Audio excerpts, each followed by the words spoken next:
আসসালামু আলাইকুম। মহিদুল ইসলাম রূপ গার্ডেনে আপনাদেরকে স্বাগত। হঠাৎ করেই আবিষ্কার করলাম আমার ছাদে বেশ কিছুদিন ধরে মৌমাছির অনেক আনাগোনা। তো অ্যাকচুয়ালি সেটাও কোনো বিষয় না, সব ভালো বিষয় মানে চিন্তার বিষয় না। বিষয়টা হচ্ছে সবই একই, মানে সবই একই টাইপের মৌমাছি, অর্থাৎ আমরা যেটাকে ক্ষুদে মৌমাছি বা ছোট মৌমাছি যেটা বলি, বা বাদাই না কি একটা নাম বলে, আমরা যাই হোক ক্ষুদে মৌমাছি বলি, ছোট মৌমাছি। এই মৌমাছিটির আনাগোনা প্রচুর বাড়ছে। তো ভালো, তাও বেশ ভালো যে এই মৌমাছিটি হচ্ছে মানুষকে আক্রমণ খুবই কম করে বা কামড়ায় না বললেই চলে। তো হঠাৎ করে আবিষ্কার করলাম আমার ছাদ বাগানে একটি কর্নারে তুলসী গাছ আছে। সেই তুলসী গাছের ডালে, ছোট একটি গাছের ডালে দেখেন মৌমাছির চাক।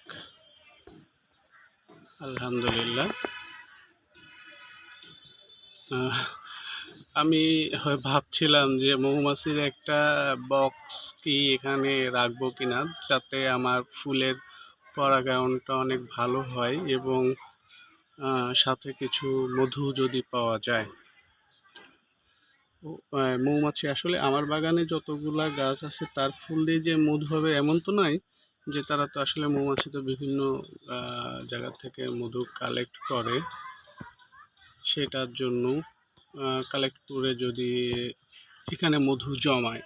তো আলহামদুলিল্লাহ হঠাৎ করেই দেখলাম, দেখেন আমি কাছে নিয়ে যাচ্ছি একদম মৌমাছি চাকের কাছে। এই মৌমাছিগুলা আসলে অনেক শান্ত প্রকৃতির হয়, এরা তেমন বেশি ঝামেলা আক্রমণ করে না মানুষকে। তো আলহামদুলিল্লাহ, আল্লাহ আমার ছাদ বাগানে একটি মৌমাছির চাক উপহার দিয়েছে। তো এটা আসলে আমি দেখিনি আগে, হঠাৎ করে দেখলাম বেশ অনেক বড়।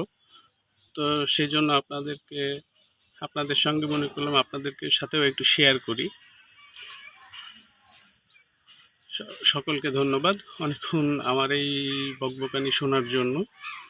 আর আমার চ্যানেল যদি ভালো লাগে তাহলে অবশ্যই লাইক, শেয়ার এবং সাবস্ক্রাইব করবেন, আর পাশে থাকা বেল আইকনটি বাজিয়ে দিবেন। ধন্যবাদ। আসসালামু আলাইকুম।